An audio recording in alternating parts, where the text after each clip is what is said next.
ಸ್ನೇಹಿತರೆ, ಎಲ್ಲರಿಗೂ ನಮಸ್ಕಾರ. ಕಾನೂನು ಅಡ್ಡ ಯೂಟ್ಯೂಬ್ ಚಾನಲ್ಗೆ ತಮಗೆಲ್ಲರಿಗೂ ಸುಸ್ವಾಗತ. ಇವತ್ತಿನ ಈ ವಿಡಿಯೋ ಆರಂಭಕ್ಕೂ ಮುನ್ನ ಯಾರೆಲ್ಲ ಇನ್ನೂ ನಮ್ಮ ಚಾನಲನ್ನು ಸಬ್ಸ್ಕ್ರೈಬ್ ಮಾಡಿಲ್ಲ ಎಂದರೆ ದಯವಿಟ್ಟು ಸಬ್ಸ್ಕ್ರೈಬ್ ಮಾಡಿ ಮತ್ತು ಪಕ್ಕದಲ್ಲಿರುವ ಬೆಲ್ ಐಕನನ್ನು ಒತ್ತಿರಿ. ಇವತ್ತಿನ ಈ ಸಂಚಿಕೆಯಲ್ಲಿ ನಾನು ಅತಿ ಮುಖ್ಯವಾದಂತಹ ಕಾನೂನಿಗೆ ಸಂಬಂಧಪಟ್ಟ ವಿಷಯವನ್ನು ತಮಗೆ ತಿಳಿಸಿಕೊಡಲೆಂದು ಬಂದಿದ್ದೇನೆ. ಹಾಗಾದರೆ ಏನದು ಆ ವಿಷಯವೆಂದಾಗ ಅದೇ ಸಾರ್ವಜನಿಕ ಹಿತಾಸಕ್ತಿ ಅರ್ಜಿ, ಪಬ್ಲಿಕ್ ಇಂಟ್ರೆಸ್ಟ್ ಲಿಟಿಗೇಷನ್.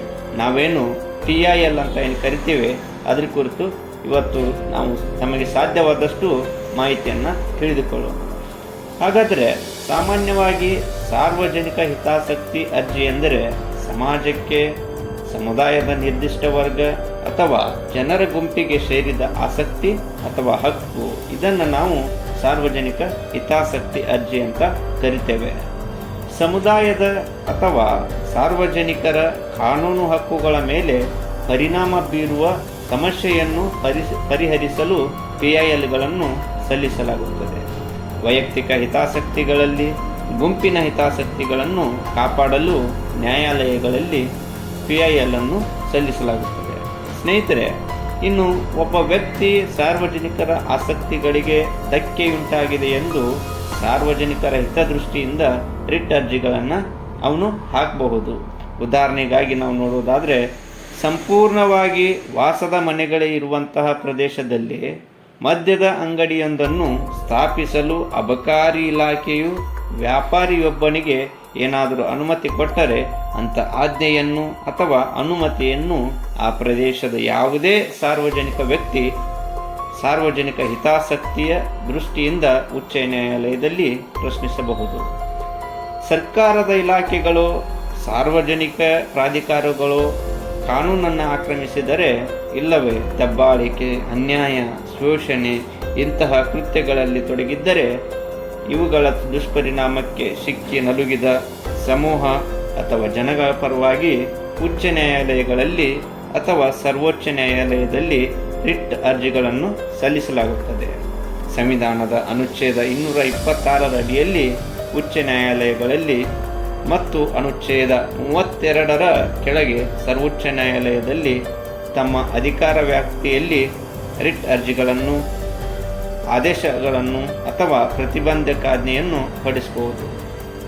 ಬಡವರು, ಶೋಷಿತ ಸ್ತ್ರೀಯರು, ಜೀತದಾಳುಗಳು, ಅಸಂಘಟಿತ ಕಾರ್ಮಿಕರು, ಅನುಸೂಚಿತ ಜಾತಿ ಮತ್ತು ಬುಡಕಟ್ಟು ಜನಾಂಗಕ್ಕೆ ಸೇರಿದ ಜನಗಳು ಇಂತಹ ಗುಂಪಿನ ಜನರ ಸಮಸ್ಯೆಗಳಿಗೆ ಉಚ್ಚ ನ್ಯಾಯಾಲಯಗಳು ಮತ್ತು ಸರ್ವೋಚ್ಚ ನ್ಯಾಯಾಲಯ ಅನುಭೂತಿಯಿಂದ ಸ್ಪಂದಿಸಿ ಸೂಕ್ತವಾದಂತಹ ಆಜ್ಞೆಯನ್ನು ಅಥವಾ ಆದೇಶಗಳನ್ನು ಹೊರಡಿಸುತ್ತವೆ.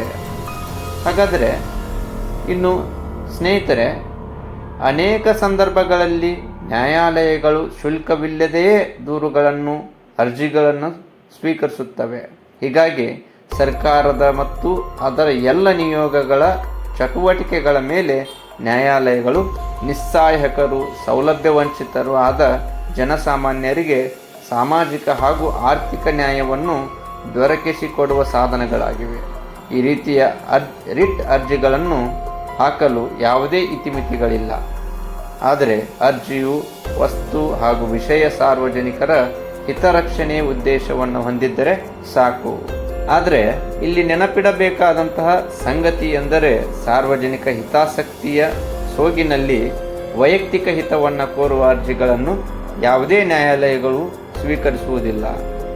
ಸ್ನೇಹಿತರೆ, ಇದಾಗಿತ್ತು ಇವತ್ತಿನ ಸಂಚಿಕೆಯಲ್ಲಿ ಕಾನೂನಿಗೆ ಸಂಬಂಧಪಟ್ಟ ಮಾಹಿತಿ. ಮತ್ತು ಮುಂದಿನ ವಿಡಿಯೋದಲ್ಲಿ ಕಾನೂನಿಗೆ ಸಂಬಂಧಪಟ್ಟಂತಹ ಉಪಯುಕ್ತ ವಿಷಯದೊಂದಿಗೆ ಮತ್ತೆ ಭೇಟಿಯಾಗುತ್ತೇನೆ. ಅಲ್ಲಿವರೆಗೆ ನಮ್ಮ ಚಾನಲನ್ನು ಇನ್ನೂ ಯಾರು ಸಬ್ಸ್ಕ್ರೈಬ್ ಮಾಡಿಲ್ಲ ಅಂದರೆ ಸಬ್ಸ್ಕ್ರೈಬ್ ಮಾಡಿ. ಧನ್ಯವಾದಗಳು.